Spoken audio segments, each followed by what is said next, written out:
बहुत समय पहले की बात है। एक नगर में एक ब्राह्मणी रहते थे। ब्राह्मणी ने घर में एक नेवला पाल रखा था। उसे नेवला बहुत प्यारा लगता था और वो उसकी पूरी देखभाल करती थी। नेवला पूरे घर में घूमने को स्वतंत्र था।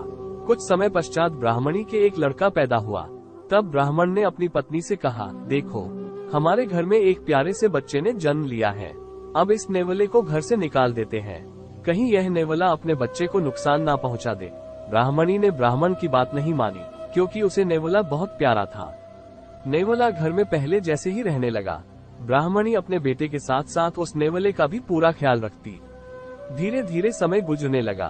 एक दिन ब्राह्मणी पास के कुएं से पानी लेने गई। बच्चा घर पर पालने में सो रहा था और नेवला पास में ही आराम कर रहा था। इतने में कहीं से सांप आया और बच्चे के पालने की तरफ पड़ने लगा।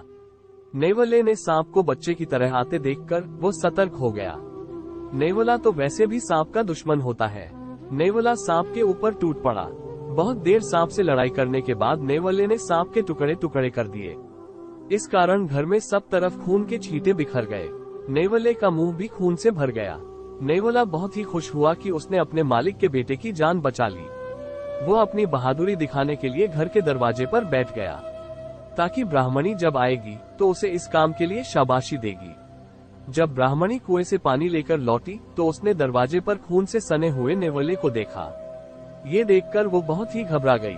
उसे विचार आया कि इस दुष्ट नेवले ने मेरे बेटे को मार दिया है, इसलिए वो गुस्से से आग बबूला हो गई। उसने अपने पानी से भरे हुए घड़े को नेवले के ऊपर जोर से पटक दिया। नेवला तुरंत ही मर गया। ब्राह्मणी रोती हुई घर के अंदर भागी। अंदर उसने देखा, बच्चा तो आराम से पालने में सो रहा था और पास में ही मरे हुए सांप के टुकड़े पड़े हुए थे। ये देखते ही उसे अपनी भूल मालूम हुई। ब्राह्मणी अब पछताने लगी कि नेवले के अच्छे काम के बदले मैंने उसकी जान ले ली।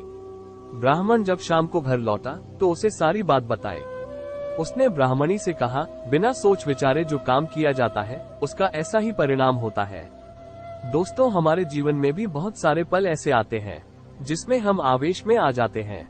ऐसे में भावनाओं में बहे बगैर पहले सोचे समझे और फिर निर्णय लें, क्योंकि कुछ देर बाद जब हमें अपनी गलती का एहसास होता है तो फिर पछताने के अलावा कुछ हाथ नहीं लगता है।